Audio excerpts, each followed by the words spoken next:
ยกมือ10 นิ้วกราบนบนอบน้อมอย่างพระติรัตนเกี่ยวเจ้าตั้งสร้างประการอันมีพระพุทธพระธรรมพระสงฆ์อันเป็นสรณะที่เปิ่งที่เคารพนับถืออันสูงสุดในชีวิตขอกราบคารวะแทบไตรไวยสาปารมีธรรมพระมหาเถรานุเถระเจ้าคณะพระสังฆาธิการภิกขุสงฆ์สามเณรจุตนจุองค์โดยความเคารพขอเจริญสุขเจริญปรสาธุชนญาติโยมติ่นจองห้องวัดจุหนุ่มเท่าใจยิง ก็ขอน้อมต้อนรับทุกท่านเข้าสู่รายการมรดกธรรมกำเมืองดังสถานีวิทยุกระจายเสียงพระพุทธศาสนาแห่งชาติและสังคมคลื่นเพื่อการศึกษาพระพุทธศาสนาและวัฒนธรรมส่งสัญญาณกระจายเสียงจากสถานีวิทยุวัดไฟหินตำบลสุเทพอำเภอเมืองจังหวัดเชียงใหม่สถานีวิทยุวัดหนองไก่ตำบลสันปะยางอำเภอแม่แตงจังหวัดเชียงใหม่สถานีวิทยุ CM77 วิทยุอินเทอร์เน็ตล้านนาสถานีวิทยุพระพุทธศาสนาจังหวัดเชียงรายสถานีวิทยุคลื่น FA คลื่นพระพุทธศาสนาจริยธรรม FM 96 เมกะเฮิรตซ์ตลอดจนวิทยุชุมชนเสียงต่ำสายหอกระจายข่าว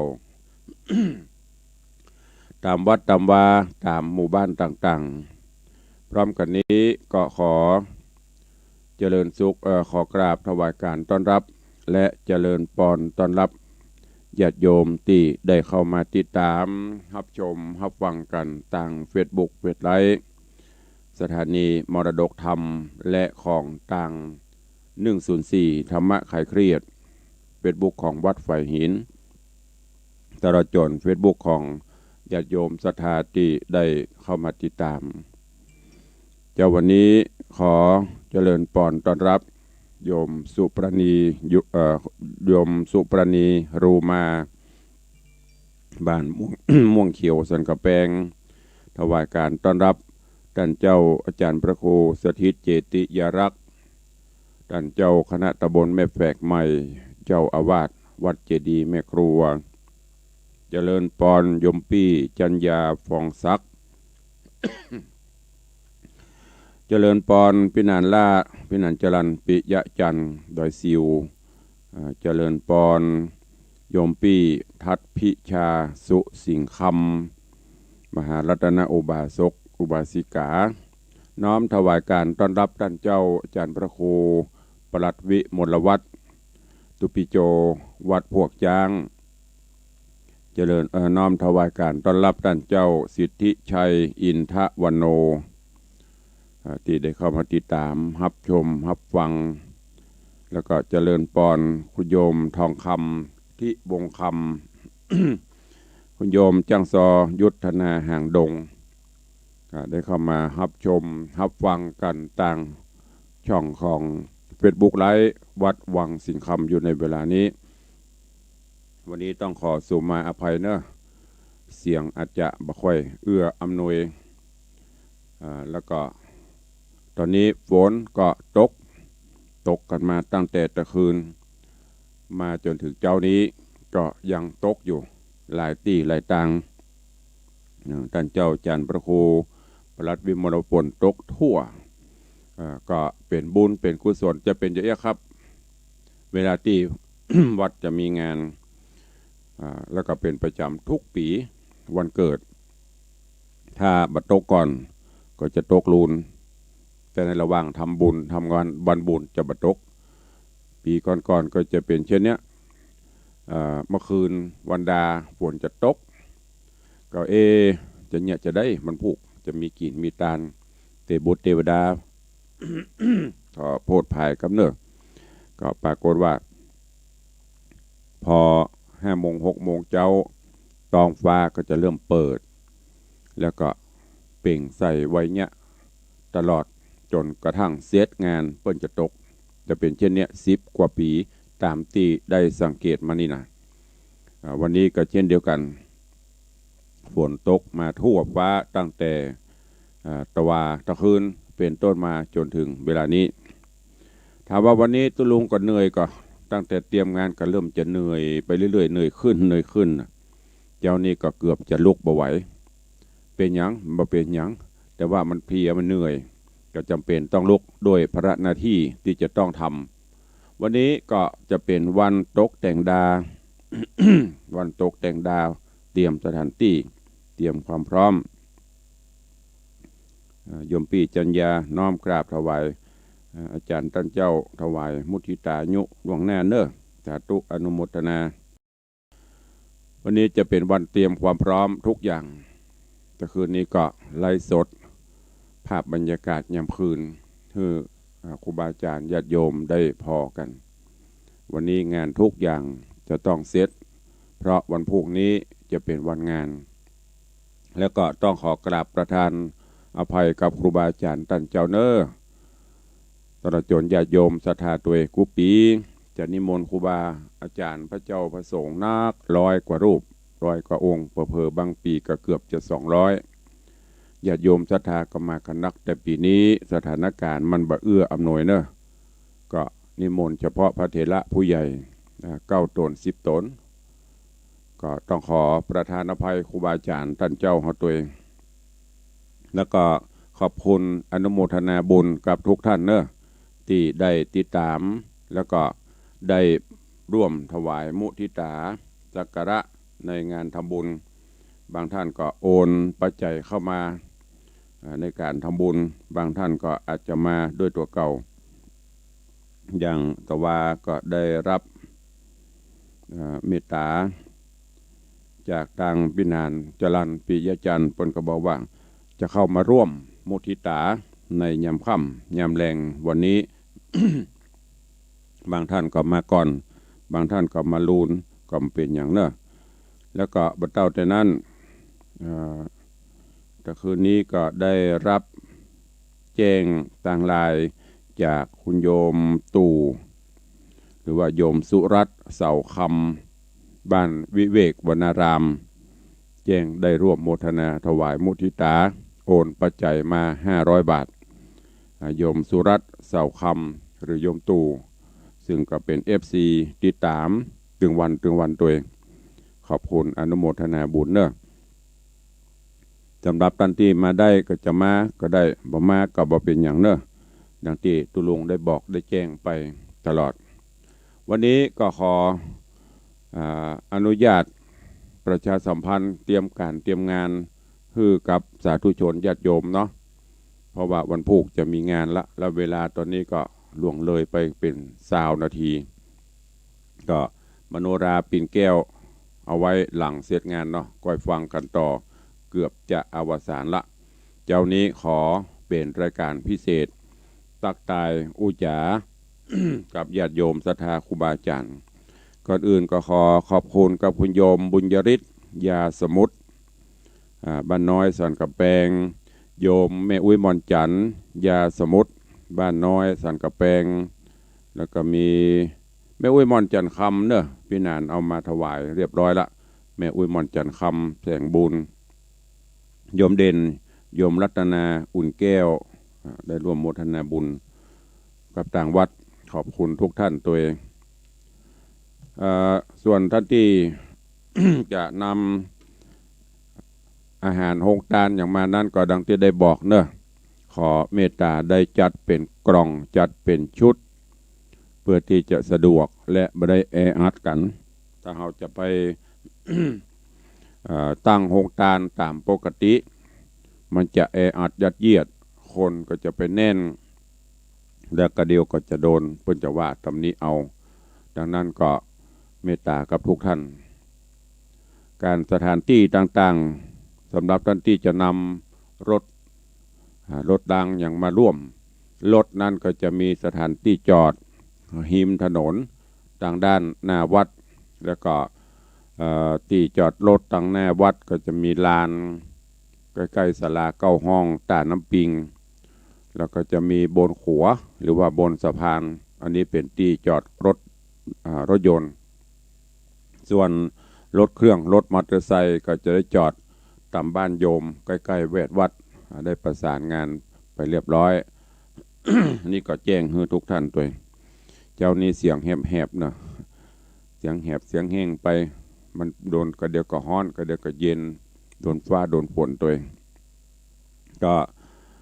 ได้นำเรียนนำแจ้งทุกท่านเนอะในการพัฒนาวัด ก็เริ่มตั้งแต่บนวิหารอย่างลงมาตอนนี้บางอย่างก็เสร็จไปก็จะเหลือที่ช่างเร่งและทำบัตันก็มีลานวัดที่จะที่จะเสริมมันสุดมันอย่างไปก็ทาสีเดิมแต่ตอนนี้บัตันศาลาเร่งบัตันถึงศาลาตันก็งานเตรียมสถานที่จะบัตันก็เลยเป็นยุดส่วนต่างๆบนอาคารดาดฟ้าก็บัดเติกอย่างช่างทำไปทุกวันนำเรียนทุกท่านตัววันนี้ก็ขออู้จ๋าภาษาหน้าไม้อู้จ๋ากันตั้งเวทตั้งหลายเด้อ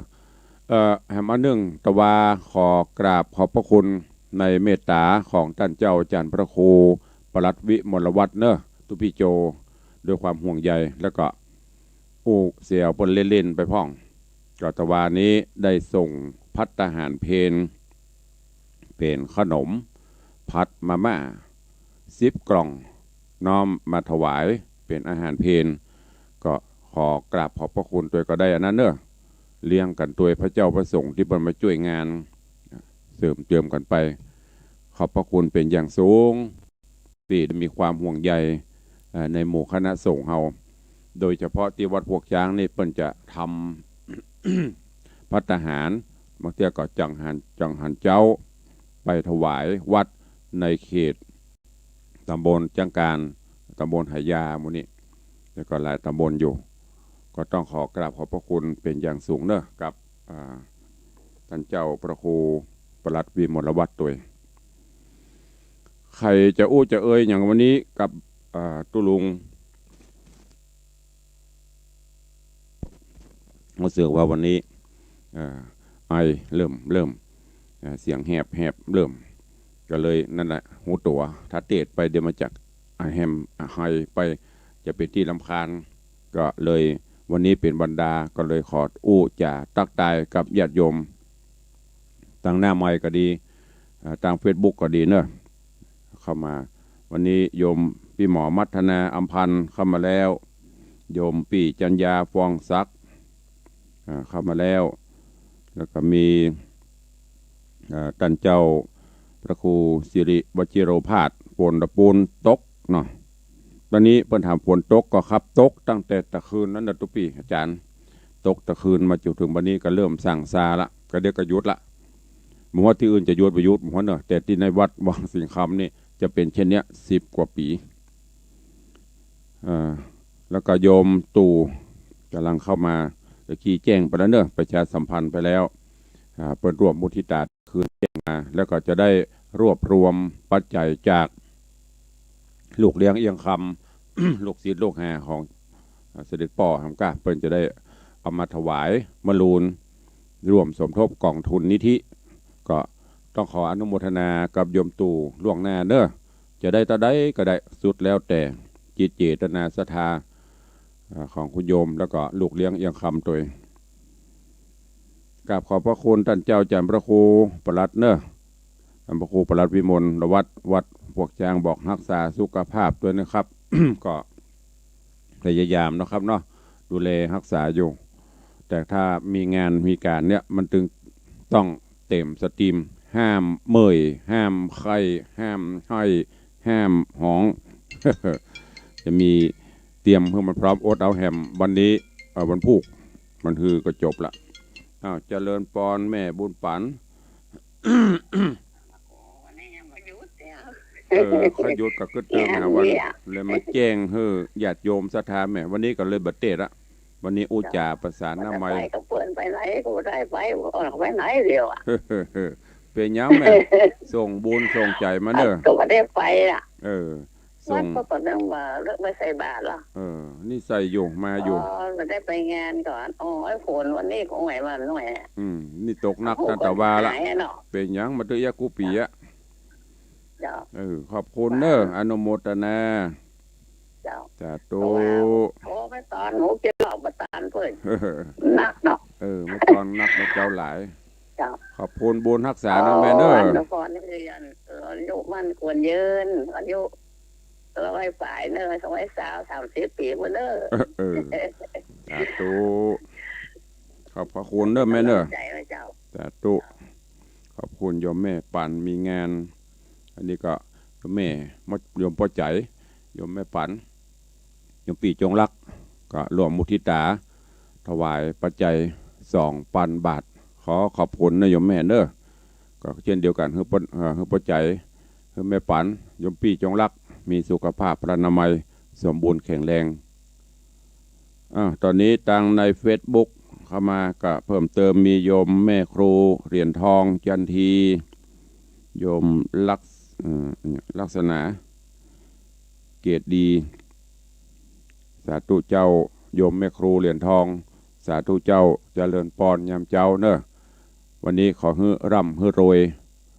ให้เงินทองไหลมาตกมาสู่ญาติโยมศรัทธา FC แฟนรายการทุกท่านเหมือนดังเม็ดฝนเนอะตกม่วนตกงานรับก็ม่วนศรัทธาเนอะรับม่วนนะตุลุงรับบ่ม่วน จะเป็นยะรับตื่นมากเจ้ารับแหมต้อยใครจะอู้ตัวเข้ามาได้เนอะ0817836540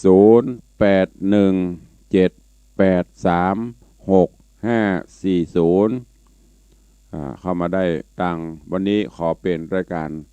พิเศษอู้แจ้งงานคือกับญาติโยมศรัทธาก็ยังแม่บุญปันบ้านะตุลุงยังจัดอยู่กะหนาวเสียงใกล้งานพักแถวพ่องก็ทดแทนบุญคุณญาติโยมศรัทธานาบุญมันจัดได้ถ้าเขาขาดตอนก็เหมือนยังว่าเปิ่นถ้าฟังกันวันนี้ที่ไหนฝนตกพ่องรายงานเข้ามากำอุจากันแน่ไม่กำลังมีการไม่ปั่นไปไหนหมดลุกเนอลุกก็ได้ละเด้อ6 โมงป่ายละ6 โมงพอจะเกิงละวันนี้อุจาภาษาหน้าไม้กัน ตักทายทั้งจาก Facebook เฟซไลฟ์และก็จากสถานีวิทยุวันพุธเนอะจะไปลืมอย่างที่ได้บอกไปมาได้ก็มาบ่ได้ก็บ่เป็นหยังเตรียมความพร้อมเต้นก็กางไว้ละ ตลอดจนสถานที่ต่างๆวันนี้ก็เสร็จสิ้นเรียบร้อยใครจะมีมาร่วมยกชัดวันพุธนี้เราจะได้ยกยอดชัดทองคำขึ้นประดิษฐานบนยอดเจดีย์แล้วก็ชัดบริวารถึงมดถึงมวลจากนั้นก็ทำบุญครบรอบวันเกิดของตุลุงโดย58 ปีโอ้วันนี้อย่างดักปิ้งวินบ่อยฝนตกรับม่วนกันกะบรรลุกกันเจ้ากะดักปิ้ง ไม่เลี้ยงลูกเจ้าเจริญปอนทุกเป็นกำลังใจด้วยท่านด้วยยามกำลังใจฝนตกยามเช้าหน้ากะเตบุเตลาภูมิแน่มาฮือท่านให้เป็นนั่นแน่ที่จะลุ้มใจท่านว่านั่นน่ะก็ฝนตกว่าจะรับเนอะก็เดี๋ยวไปวัดตุลุงนี่ไปไหนอีเหมาะอันนี้บรรลับลูกไว้ทุกอันฟังท่านอยู่ฟังตุมอนอยู่ตุมอนเสียงทองเนี่ยก็รับบ่ได้ใช้ไม่ได้อย่างนี้นี่นะตูมาเป็นกำลังใจให้สาธุเทวบุตรเทวดาเนี่ยภูมิหน้ามาฮื้อหน้ากะเอาฮื้อท่านนั่นเนี่ยก็เป็นแน่ที่จะรวมใจหน้ากะฮื้ออันอยู่ตัวสถาญาติโยมล้านปีหน้ากะจะนมัสการเด้อท่านเด้อปกปักรักษาได้เจอกันที่วัดเจ้าโยมแม่เลี้ยงทัดพิชาสุสิงคำเจริญปอน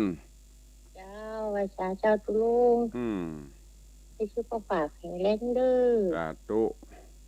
ฝากปัจจัยให้นอนไปแขนเด้อมาเรียบร้อยละ200เนาะเจ้า20,000สาธุอนุโมทนาบุญเด้อเสียงดีโดนใหม่ก้าใหม่กับปอเย็นสบายเสียงก็ได้ดีพ่อง สาธุเนออนุโมทนาโยมแม่จันฟองละอบ้านโป่งดอนแจโหมลำปางนี่ก็รวม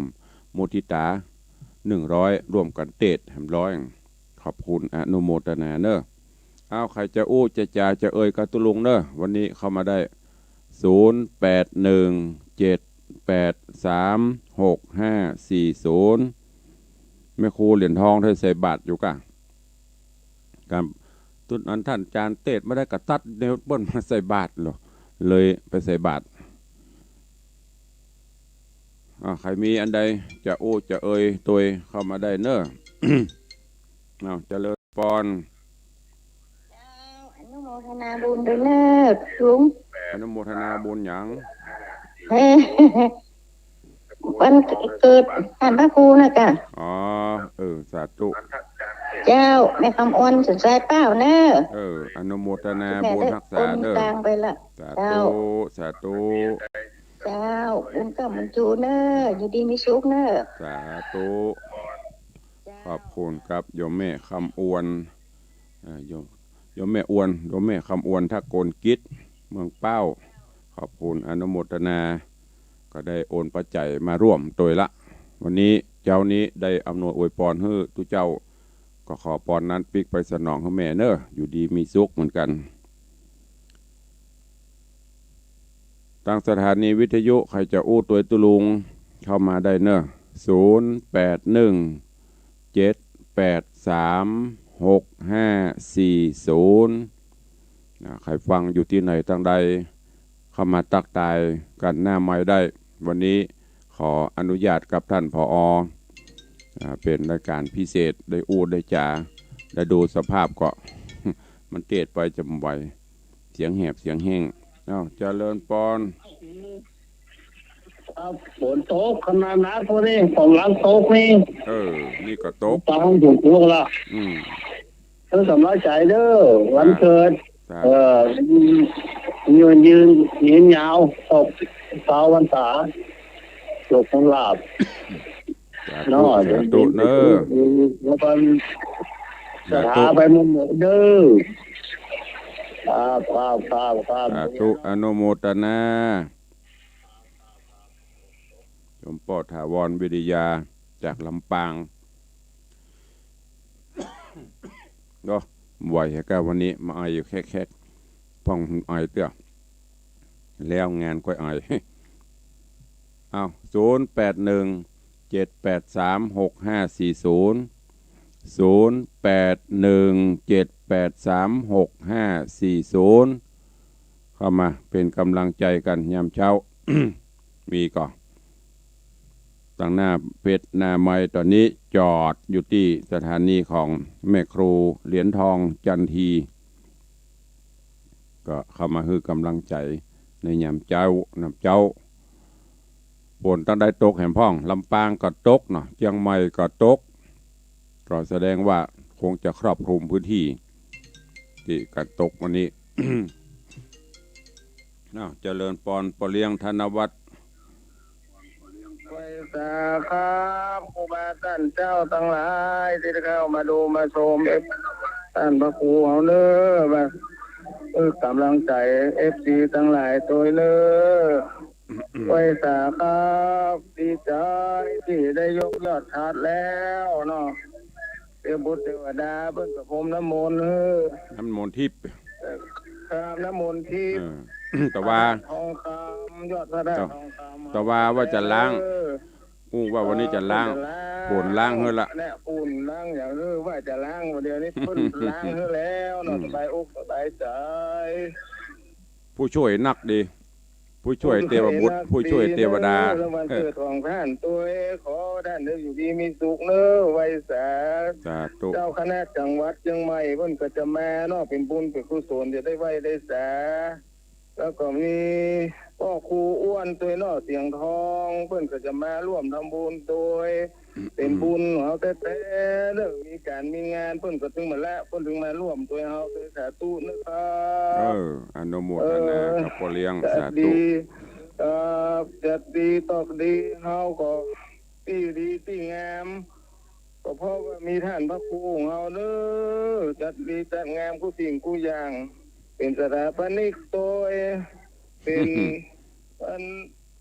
อย่างก็ด็อกเตอร์ ตัวเองว่า ได้ดีได้งามกูติ่งกูอย่างความไว้อย่างพระครูบาเจ้าศรีวิจัยเฮาเน้อคนจะได้กู้ได้จ่าวันแน่วันแสนเน้อสาธุอนุโมทนากับพ่อเลี้ยงเน้อถึงท่านพี่ดังเน้อสาธุบุญรักษาสดไปถ้าที่ไหนมันบดีบางงามมันมืดขอเฮือนปันไปซื้อมาใส่เน้อแล้วจะถวายปัจจัยแถมเป็นดีเป็นงามต่อคืนโอ้FDมาดูกันเป็นนักเป็นลายดีงามเต้นเน้อว่าอุ้ยแม่อุ้ยพ่อมอนแม่มอนเพิ่นก็อย่าได้ดีได้งามเพิ่นชอบดีชอบงามถึงจันอินจันพรมบุญเน้อไว้สาธุครับเจริญปอนเด้อรักษากับพ่อเลี้ยงเหมือนกันสาธุขอบคุณกับมหารัตนอุบาสกโยมพ่อเลี้ยงธนวัฒน์ทัตพิชาตัวจริงเสียงจริงก็เป็นเจ้าภาพเจ้ามูลศรัทธาเก้าในการพัฒนาบูรณะปฏิสังขรณ์วัดในคราวครั้งนี้ก็อย่างที่ผมบอกแต่คืนนี้ไลฟ์สดแสงสว่างส่องพอมันนั่งร้านมันยังไม่ได้ลื้อ มันก็ดูบ่ค่อยนิดเดียวแต่แสงสว่างตั้งบนนี่เป่งถ้าจะมีก็ตั้งลุ่มจะต้องเสริมตั้งลุ่มก็ทั้งหมดทั้งมวลก็พ่อเลี้ยงบอกมีอันใดขาดอันใดบอกก็ได้บอกกล่าวเพิ่นก็ตึงบะอิบะอ้อบะแอะเนาะตัวเจ้าเอ่ยอันใดบอกอันใดโยมพ่อเลี้ยงเพิ่นก็มอบถวายปัจจัยแต่ว่านี่ก็มอบถวายกามือสลาทำยอดชัดทองคำแถม10,000 บาทมาวัดมาได้กับเมียถวายอันนั้นถวายอันนี้ตลอดก็ต้องขอบุญกินบุญตานที่โยมพ่อเลี้ยงธนวัฒน์โยมแม่เลี้ยงทัดพิชาเนอะได้สร้างสมคุณงามความดีจุงไปหอดไปถึงโยมปออุ้ยแม่มอนปิตามันดาครูบาอาจารย์บุคคลญาติสนิทมิตรสหายได้โมทนาบุญรับทราบตามความปรารถนากำมักกำไผ่ของพ่อเลี้ยงแม่เลี้ยงตัวใครจะโอ้ตัวลุงแฮมเข้ามาได้เด้อ0817836540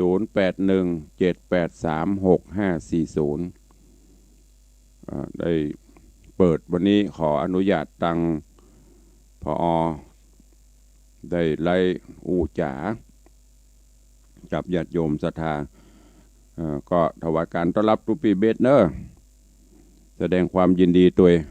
หันเปิ้นได้กระบี่ใหม่กระบี่เปิ้นก็งามรถเปิ้นก็งามเนาะ เจ้าตัวก็งามขอบคุณหลายๆเนอะวันเกิดตุนะบ่ได้นิมนต์ตุลูกตุหลานมาตัวเนอะถ้าจะมาห่วมก็มามุทิตาก็ได้ ก็อย่างที่บอกไปปีนี้โควิดมาเยี่ยมแล้วก็สถานการณ์มันบ่เอื้อก็เลยต้องทำแบบภายในแบบนิวนอร์มอนแบบมาให้บดีก่อนปีนี้ก็ขอสุมาภัยกับทุกท่านตัวตั้งสถานีก็ดักปิ้งก่อนเวลาเหลือแถมวันนี้20 นาทีเปิดโอกาสให้อันมันได้ก็ว่าโทรบัดตันเปิ่นก็ดักปิ้งก็มีใครโทรเนาะเจริญปอนโยมแม่ปราณีเสือใต้ว่าไปเลยเกิดแล้วเนาะขออำนาจคุณพระศรีบุญบารมีสิ่งศักดิ์สิทธิ์ครูบาเจ้าศรีวิชัยขอได้โปรดประทานพรให้พระครูวิสิทธิ์ศรีลาภรณ์อยู่เป็นร่มโพล่มไทรของคณะศรัทธาตลอดไปมันเมินนะเจ้าสาธุเจ้าสาธุวันพุธก็มาอวยพรแห่งวันแห่งกรรมเจ้ามากับเจ้าต้นบ่ต้องแปลงนะแม่เนอะแปลงไว้เสียบปักรวมต้นใหญ่เรียบร้อยแล้วนะอันแปลงรวมต้นใหญ่ไปเรียบร้อยนึกว่ายังไม่แหมต้นนี้พอกันกับเจ้าว่านี่ก็มีว่านั่นกับพอว่านั่นกะเอามาตั้งเพศนักนิ่มแล้วเด้อสาธุอนุโมทนาเด้อสาธุบุญรักษาเหมือนกันวันพุธเจอกัน เจริญปอนแม่ต่อฟังอยู่เจ้าสิ่งแรกที่แม่ออกห้องมาก็คือมาเสียบวิทยุตอนท่านสาธุสาธุอนุโมทนามาละดีละวันนี้ก็ดีแต่ฟรีสไตล์ฝนลงตั้งแต่เริ่ม2 ชั่วโมงแล้วเนาะเดือนนี้ก็ตกเนี่ยแม่ถ้าดังไฟไม่ได้แล้วจะได้นึ่งข้าวเตาแก๊สแล้วนี่สาธุอนุโมทนาบุญรักษาบุญกันเด้อสาธุสาธุโยมแม่จีนวลนันจวนป่าติ้วโยมนวลสิริหินเขียวกำลังเข้ามาชมทางเฟซบุ๊กเฟซไลฟ์ของวัดมีแหมก็หลงเลื้องเด้อมีใครโทรอันถอยจะอ้างว่าโทรบัดตันเปิดนี่มีเนอะวันนี้เปิดโอกาสก็โทรเต็มที่1 ชั่วโมงใครจะโทรเข้ามาก็โทร0817836540จริงบัดถ้าบอกก็เบอร์มันตึงจำขนาดอุ้ยมอนขจันคำเนี่ย88อันเนี่ยจำได้ตลอดเนี่ยว่าจะได้เด็กหญิงจันคำยังเจ้าท่านอยู่ที่มีสุขอนุมันยินยาวเด้อสาธุร้อยสาวเนี่ยเจ้าสาธุเฮาจะ199นะอุ้ยแม่เลี้ยงยังฮื้อเฮาล้านปีก่อนได้อันก็ดีแม่เลี้ยงทัดพิชาบอกว่าอยู่ล้านปีอยู่ตัวไหนก็จำมันนะว่าโอ้ละไปวันใดก็ไปละขอบคุณแม่อุ้ยมอนเนอร์สาธุบุญรักษาแม่มอนจันคำแสงบุญแม่อุ้ยโทรหาตลอด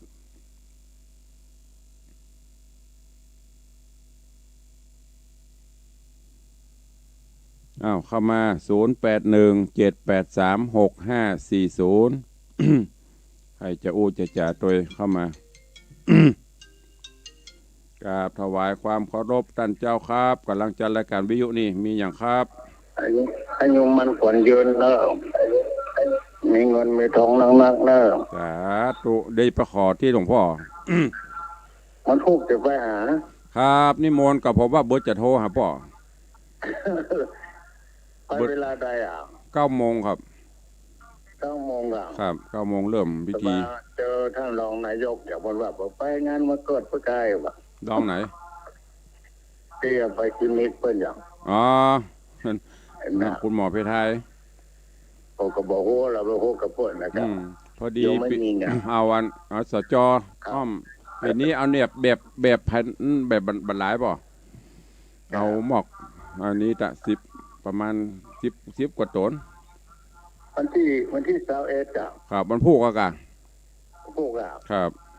ผู้หลวงพ่อจำวัดมาเป็นประธานเมื่อเช้า9 โมงครับ9 โมงฉันเพลต้นเงินมีอะไรอย่างน่ะที่จะแก้ว่าต้นเงินอย่างกูปีนะป่ะ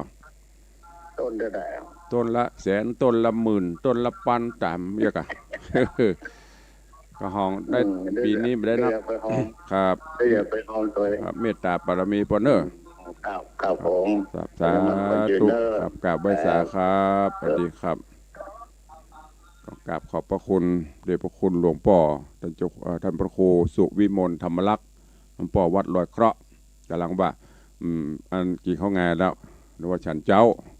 จะโทรไปหาเปิ้ลเปิ้ลโทรมาพอดี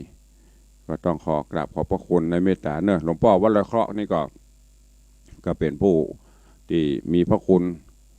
ได้ช่วยงานสนับสนุนอุปถัมภ์มานักไม่ได้ขาดสักเตื้อวันนี้ได้โทรมาให้กำลังใจก็กราบขอบพระคุณอนุโมทนาบุญกับพระเดชพระคุณหลวงพ่อตัวเองเวลาก็ล่วงเลยไปเรื่อยๆเนอะวันนี้ขนาดชั่วโมงนะ FC ยังมาถึง10เลยไม่รู้ไปไหนกันหมดปุ่นไปอยู่กันตังอันFacebook หมดท่านเจ้าโอรสท่านพระครูอย่างก็เนี่ยลืมชื่อไปละชื่อจริงๆ เปิ้นเลขานุการหลวงพ่อรองเจ้าคณะจังหวัดได้เข้ามาชมกราบถวายการต้อนรับเนอะ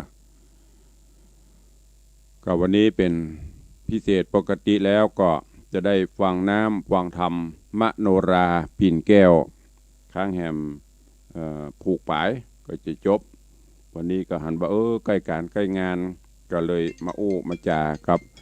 ญาติโยมศรัทธานาบุญกรรมจมปีอัญชลีคำกิตตินะปีนี้จะได้มากันก็ว่างก็เข้ามาเด้อเจริญปอนหาสุขสันต์วันเกิดแม่แฮปปี้เบิร์ธเดย์สาธุแม่ ขอพระอ้างโคจงเป็นลมโพลมใจในพระศาสนาติดไปเมื่อเนิ่นสาธุสาธุเอาแม่ตาได้รับเดือนนี้ฮัลโหลโหยังหายเสียบฮัลโหลบันได้ยินโทรศัพท์หายไปละเข้ามาใหม่เนอะใครจะอู้ตัว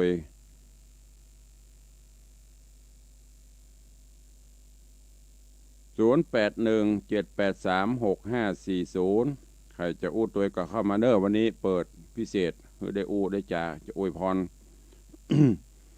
จันฉายแปลงหลวงกำลังรับชมสาธุยมปีอัญชลีคำกิตติกำลังเข้าชมทางเฟซบุ๊กไลฟ์อนุโมทนาตัวเองตามวิทยุเนอไปการเปเนอดักปิ้งบินบอยเจริญปอนสาธุเจริญปอนเจริญปอนอย่าไปฟังจากวิทยุฟังโทรศัพท์เอาดูตุลุงไปออกวิทยุเยอะๆย้ำหือบอืดขออนุญาตตัดไปก่อนเนอะว่าได้กำว่าภาษาตุลุงก็เจริญปอนก็ออกปุ่นกับปอนบ่ว่าอีกสักอย่างโทรเข้ามาใหม่เวลาโทรศัพท์ทุกท่านจะไปฟังจากวิทยุเนอะเพราะสัญญาณมันจะจ้ากว่ากันตุลุงอยู่นี่ตุลุงได้ยินเสียงอยู่นะ ไปออกวิทยุไปเยอะตาปูนกับบ่หือไว้สักอย่างแจ้งเตือนหลายครั้งตัวเองเพื่อจะได้อู้กันม่วน ก็พยายามเวลาจะโทรศัพท์รีวิทยุลงน้อยหรือห่างจากวิทยุเห็นหน่อยเนอะแล้วก็มันจะไปย้อนเวลาถ้าเขาแล้วก็หูไปฟังทางวิทยุ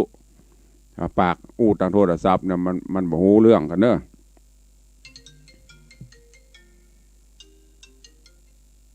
เจริญปอนว่าใดก่อนสาธุฝนตกป่ะฝนจุเทวดาลงมาละท่านพระครูว่าใดขอพรให้ท่านพระครูอยู่ดีมีสุขจุกดีมีไซเนอร์สาธุอายุวันยืนยาวเนอจะได้เจ็บได้ไข้ได้จนสาธุขอให้ท่านครูเป็นคู่ของเชื้อชาติญาติธรรมทุกตลอดไปเนอสาธุบุญรักษาเหมือนกันเด้อครับผมจากแม่บุคาเหนือบุญใดพรใดก็ขอให้ปิกไปปกปักรักษาโยมเหมือนกันเนอบุญรักษาเหมือนกันวันนี้เป็นวันดีเนาะพวกวันดีเนาะวันเกิดวันพวกวันเกิดครบเต็ม58 ปีเต็มวันพุกนี้สาธุอันไปก็ขอให้อยู่สบายเนอสาธุเนอโยมจากสันคำแปลงอำนวยอวยพรให้อยู่สุขสบายก็ขอบคุณเนอะขอปอนนั้นปิกไปสนองให้ตันหลายอยู่ดีมีสุขเหมือนกันตัวเองเหลือเวลาแถม10 นาทีสุดท้าย8 นาทีสุดท้ายใครจะตัวใครจะอำนวยอวยพรใครจะห่วมบุญเข้ามาได้เนอะ0817836540เข้ามาได้ แล้วก็ทุกวันพระทุกวันศีลก็จะไปลืมพบปะกันในรายการสารธรรมวันพระเนอะบ่ายโมงถึงบ่าย3 โมงเจริญพรพี่เอนึกว่าลืมกันแล้วเนาะมาลืมเจ้าฟังอยู่ตลาดเจ้าแม่สบายดีพระครูสุขภาพแข็งแรงนะเจ้าสาธุอยู่กู้พระพุทธศาสนาไป100 สาวเลย100 สาวไปก็ได้เจ้า สาธุสาธุสมผลปากเด้อแม่ทุกคนสบายดีเจ้าแม่แมวสบายดีเจ้าว่างก็เข้ามาทำบุญด้วยกันบนผู้แต่ลูกไปแถวไปวัดทุกวัดทุกศีลอยู่เจ้าอ๋อดีแล้วนี่ก็มีแต่ก่อนไปไหนไม่ได้ลูกบ่เข้าไปเจ้าเขาไหนเจ้าที่บ่เข้าไปเนี่ยมันเจ้าหยาเขาขี้ค้านไปส่งเขาได้เอาโควิดมาอ้างเขาไปส่งอยู่ถ้าไม่มีคนไปนั่งเขาไปส่งอยู่เจ้ามาก่อนก็ได้มาหลังก็ได้ไม่เป็นไรเนอะเจ้าไปสาเจ้าโมทนาขอบคุณโยมลูกแม่แมวนึกว่าลืมกันแล้วนะวันนี้เปิ้นโทรเข้ามาปุ่นสันกระแปงแม่แมวก็สุขภาพแข็งแรงดีอยู่ ถ้าว่างก็เข้ามามุทิตาบ่ว่างก็เป็นยังข้อบเดียวเขาได้จังหวะเนอะป้าอุ้ยอีป้อยแม่ลูกหลานตัดเต้าเขาได้ทีฮะอุ้ยใครไปห้านอีแม่ใครไปนี่ครับไปเพราะว่าเป็นโควิดเนี่ยเอาโควิด เอาโควิดมาขู่เลยบ่ได้ไปในสักทีอ้อนเขาบ่ฮึบไปเห็นแล้วก็เลยเป็นเด็กดีฟังกรรมละอ่อนแต่ก็จะไปกลัวล้ำแล้วก็จะไปประมาทล้ำมีสติมัชชิมาหูจักปฏิบัติป้องกันไปหั่นไปนี่ก็พกเจลเพิ่นจึงบอกหลบพกเจลล้างมือแล้วก็ใส่หน้ากาก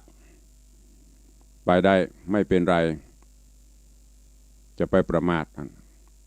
ก็บ่ฮื้อไปในสักที่เฮาไปไหนก็อ้างกับโควิดกับที่เขายังไปเขาออกบ้านไปยังเป็นหยังเขาซ้ำไปนักแล้วเฮาก่อนอุ้ยเหยแม่เหยป้อเหยอันนี้มันจะว่าโทษภัยนะเขาซ้ำออกไปหั่นไปนี่ไปห้างไปร้านอุ้ยมาวัดเนี่ยไม่ไปเป็นอย่างเนาะก็เพื่อจะไปกินประทานอันโควิดนะ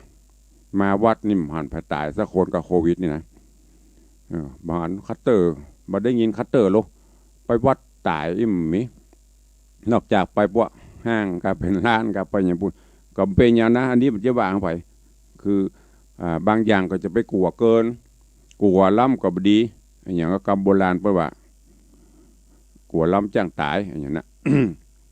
ก็เฮาบ่ประมาทแต่ถ้าหากว่าหน้ากากก็ใส่2 ชั้น 3 ชั้นเจียวก่อนล้างสเปรย์ก็ฉีดแล้วมันยังติดอยู่ก็ถือว่าเป็นโรคกรรมเปิ้นคือเฮามาตายอย่างเงี้ยตายกับแห่น่ะมันไม่ใช่เกิดสมัยปัจจุบันนี้อย่างที่เปิ้นโค้นหาน่ะสมัยก่อนเป็นโรค5โรคอะฮิวามันก็กรรมภัยกรรมมันนะอันนี้ก็ฝากไว้กับญาติโยมศรัทธาจะเอาเข้าจนคนเฒ่าคนแก่บ่ได้ดินในดวงอยู่กับบ้านเหงาโกกงกไม่ได้ไปปบไปปะภายสักคนอันนั้นเจ้าจะเมื่อก่อนโควิดเมื่ออย่างตุลุงก็เพราะเครียดไม่ได้ไปตักไปตายไม่ได้ไปที่ไหนจิตใจมันก็เหี่ยวเฉาจิตใจก็บ่เบิกบานสังเกตประกาศถ้าเปิ้นไปวัดกับไปกินไปตานได้ในปีกมาเปิ้นจะยิ้มอย่าอีปล่อยแม่อันนี้ภัยก็ฝากไว้โดยจะไปกลัวล้ำไป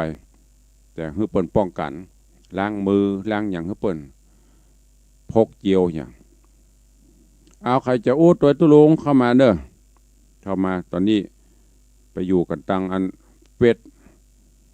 วางตังเฟซถ้าว่างกับเอามือเปียโทรศัพท์ไม่ได้มาเนาะกำลังพอไลฟ์สดตัวอย่าโทรก็ไม่ได้ไปอยู่ตังไลฟ์สดโยมจันสายแป้งหลวงกำลังเข้ามามีก็ใครจะอู้ตัวตุลุงแหมพ่องเข้ามาเด้อถ้าบ่มีจะได้ล่ำได้ลา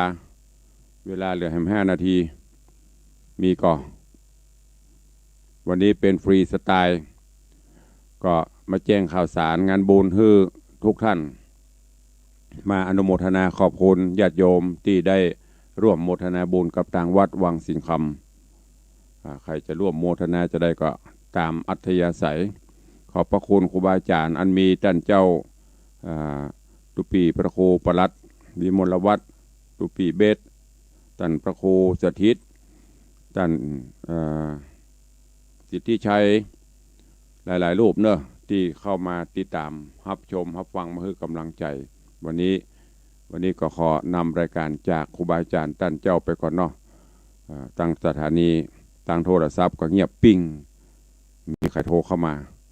มีก็นางอู้คนเดียวปีว่าเป็นผีบ้า เวลาเหลือแหม5 นาทีขอคืนเวลาเฮือสถานีก็เดี๋ยวก็ต้องไปเตรียมการอื่นอยู่วันนี้โดยใจฮักนะยินดูศรัทธาจะง่อมแต่ปรากฏว่าไม่มีใครง่อมเลยเพราะสังเกตได้จะได้ไม่มีใครโทรมาหาก็เลยหูได้ว่ารับกันหมดมีใครฟัง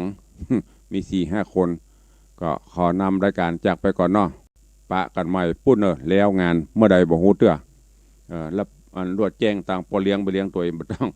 ต้องพอละอันรอไลฟ์สดเตื้อหลังจากวันพูกไปวันเนี้ยวันพูกนี้ก็คงบ่ได้จัดงานวันพูกวันฮือวันหนึ่งบ่ให้สักอาทิตย์เพิ่นเด้อหรือบ้านกับเผลอๆก็จะสักเดือน สักเดือนปล่อยให้กึดตึงหากันนักๆแล้วก็ก้อยอันพอแล้วปีเฮยจะหมดเวลาละจะไปละสัก3 เดือนออกภาษาพวกก้อยปะกันทำกรรมเนอะ